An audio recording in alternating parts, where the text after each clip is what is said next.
What's going on YouTube? Tyrium here. With a little less than a month before Endwalker, I wanted to talk to you guys about some final preparations that you can do to get ready for the expansion launch.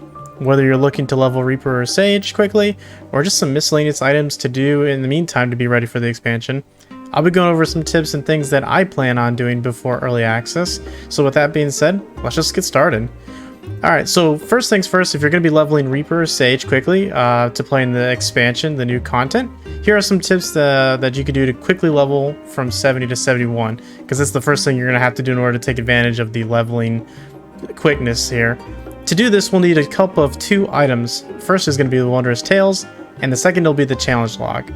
So for Wondrous Tales, you want to grab Wondrous Tales either on November 9th or at least the Tuesday before early access, and have this completed and ready to turn in on early access day. This will give you a half a level once you turn that in on the new job.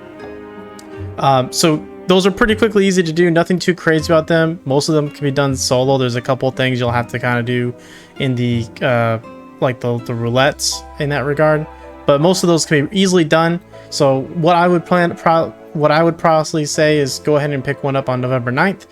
Do that so then on the 19th on early access you could turn that in, and then you can pick up another one and you can maybe work on that for like another job, or use it for even like your main, or it's just something to help you even level up even further. But really the main thing is turn in the one and then moving on to the second step, which is going to be prepping your challenge log, specifically the dungeon challenges. You want to complete 2 of the roulette dungeons and 4 of the regular dungeons. You don't want to do 3 of the roulettes and 5 of the dungeons, because that'll turn them in and you won't get the credit. So if you do the 2 and the 4 and you have that prepped and ready to go, then on November 19th, after you turn in your Wondrous Tales, you'll want to go ahead and do 1 leveling roulette.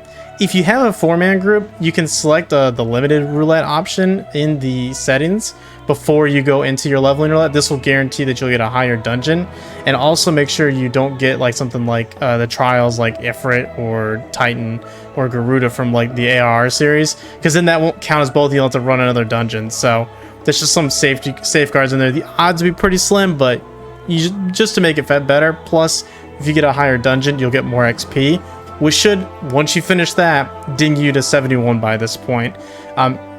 If you're just need a few bars for something, like maybe you didn't have a group and you got stuck in a super low dungeon or whatever the case may be, and you maybe just need a little bit more, you can pick up the Pixie Quest dailies and just turn those in.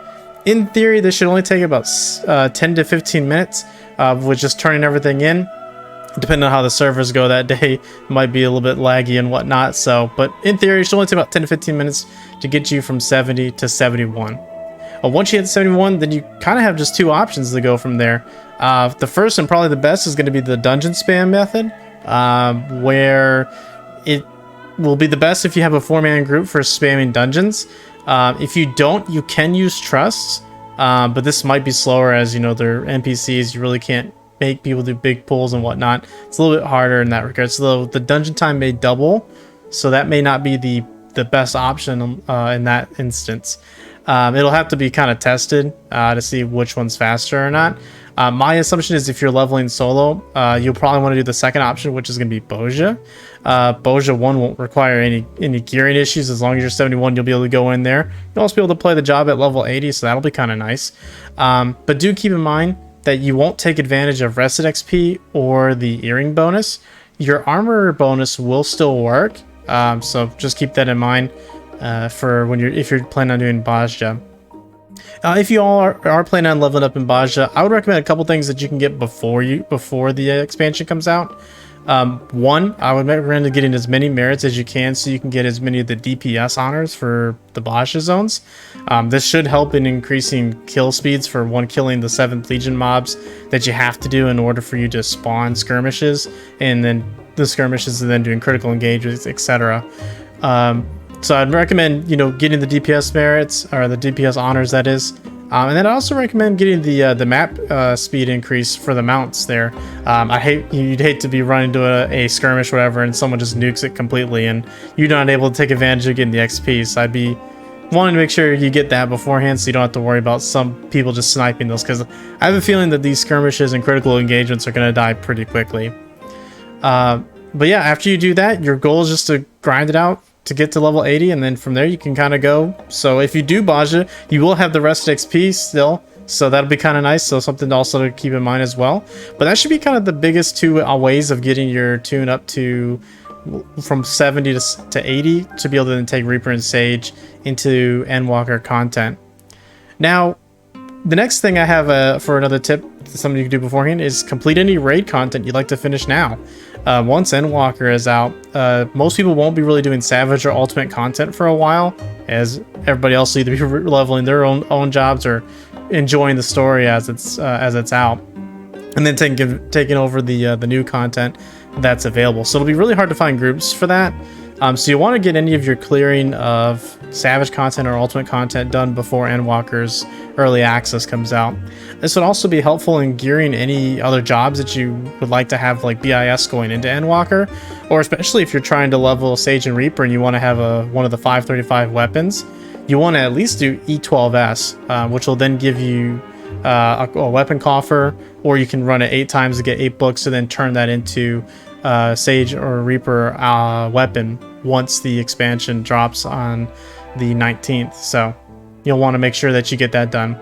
For myself, I'm going to be probably doing a little bit of this. I'm not really leveling Sage or Reaper first, but for me, I'm actually going to be trying to helping some friends get a clear on Ultimate T before early access. So it'll give me something to do because I'm super bored. I'm just ready for Endwalker to come out. So this will give me something to kind of prog and soak up some of my time while I wait. Speaking of which, if you'd like to watch us prog, I will be streaming our raid nights. So link will be in for my Twitch chat. Will be in the description below. If you'd like to leave a follow or check us out, we'll be streaming Tuesday through Thursday for T content for the next couple weeks until early access. All right, my next step or next tip I would provide you is going to be the inventory / like retainer cleanup. If you're like me and your retainer is a mess, you know what I'm talking about. If your inventory is good and you're not like me, great job, because I always do this at the end of every expansion. My inventory and retainer inventory just gets bloated of just random stuff. So this is something that I do just to kind of help clear things out for getting new things that I'll be getting. As well as make sure there's rooms I don't accidentally delete something on accident in that regard. So something just to kind of make sure that anything that you do need, make sure it's properly sorted. Anything you don't need, you just either get rid of it by either selling it on the auction house or going from there. This will just give you more space for new items and just be easier for Endwalkers. So another tip I have as well is your levy quest. Make sure if you're planning on leveling a crafter early, make sure you don't expend all of your levy quests. I know probably a lot of you, as much as me, have been farming those coffee biscuits lately and getting some easy gil that way. So make sure you do save some of those if you are planning on leveling a crafter relatively early. If I'm not mistaken, it does take 2 weeks to cap. So at the very least, I think if you're not leveling one first, at least save like a week's worth, so that then when you come back, you'll have a full allowance of levy quest, so you can go ahead and turn that in and call it a day. And then finally, my last step is, play another game. I know it sounds crazy, but if you're like me, you're going to be playing a ton of 14 once Endwalker comes out. So it might be a good idea just to kind of step back and take a break. And do something different for a change. If you're not planning on doing any of the options I've listed up previously, this might be a good time to just go and take a break, or just do something different. I know I've been playing a couple other games, like I've been playing Metroid Dread on stream, as well as we got Mario Party Superstars that's going to be coming out later this week. So I definitely will be playing some of those games, just something to give me something else to do while we wait for Endwalker. Just something to occupy the time. And you also want to make sure that you go into the expansion feeling fresh and ready to go. With that pretty much covers everything that I can think of in regards to preparation for Endwalker. If there was something that I missed or something that you plan on doing that I didn't mention in the video, drop in the comments below. I'd be curious to know what your guys' thoughts are leading up to Endwalker. What are you working on?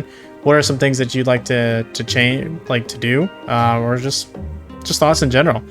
Be sure to like the video if you thought this was helpful, and subscribe for future videos.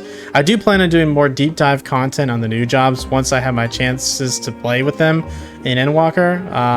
especially the caster DPSs, it's really hard for me to make videos on things that I've not actually tried out and speculate. I know you can make speculation videos, but I think there's the people who were in the media tour made some pretty good comments, so it was really hard for me to kind of argue some other points or, you know, really say things that I just don't really know about.